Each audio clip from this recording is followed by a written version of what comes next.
Every officer here knows just what to do. Each one is a veteran of dozens of arrest raids. They're all professionals.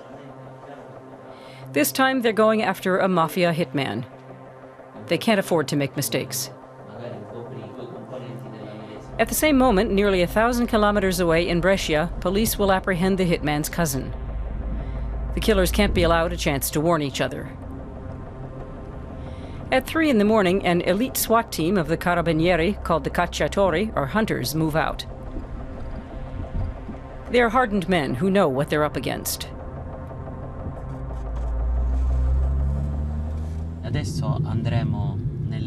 Now we're going to arrest the cousins. While we're at it, we'll thoroughly search the place as a precaution.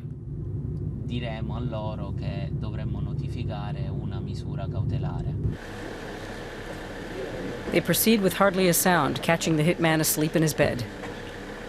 He served 20 years for murder and got out of prison only last year.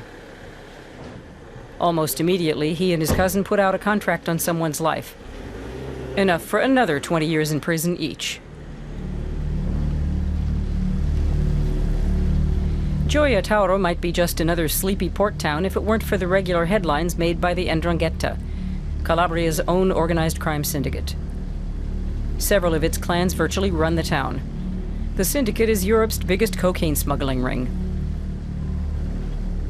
For a long time, the Ndrangheta and its brutal crimes, murder and arms and drug dealing, were treated as a local phenomenon.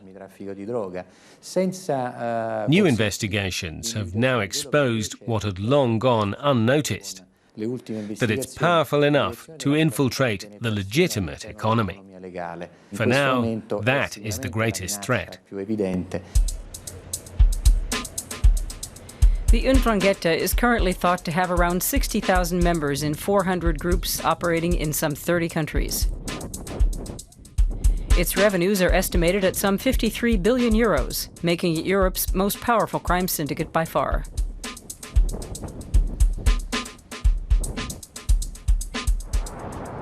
From the coast, it's about an hour's drive up to Aspromonte, meaning harsh mountain. Harsh refers to the countryside. Mountains in every direction with a few villages tucked in between. This is the Ndrangheta's stronghold. This is where bosses on the run come to hide.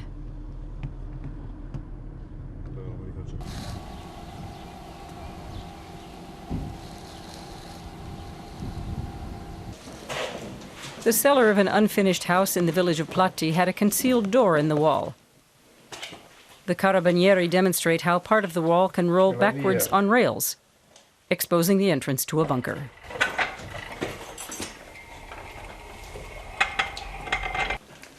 Mafia boss Saverio Trimboli hid out here until he was arrested.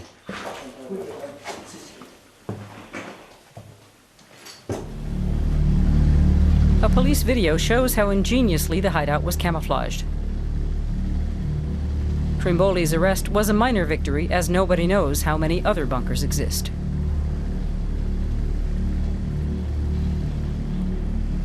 This bunker was used by Giuseppe Aquino, alias the Crazy Man, one of Italy's most wanted mafiosi.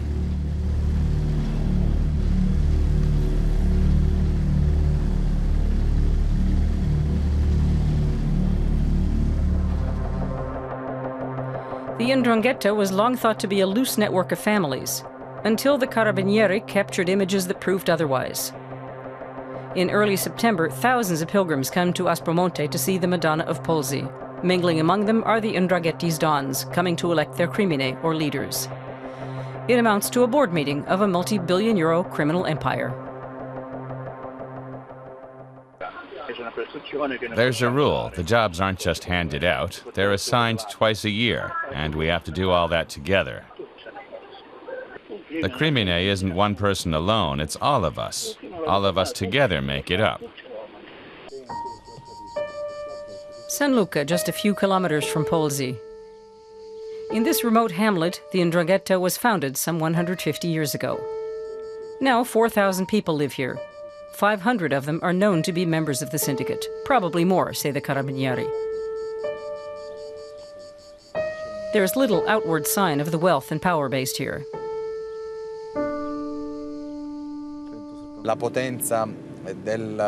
The advantage the San Luca drug dealers have over others is that they can buy their narcotics from the Colombians on credit.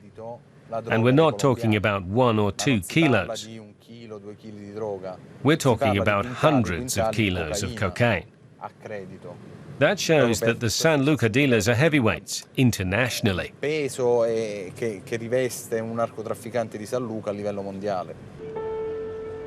Pessimists claim it's too late to stop the mafia. Optimists say it can still be done, given 50 years or so.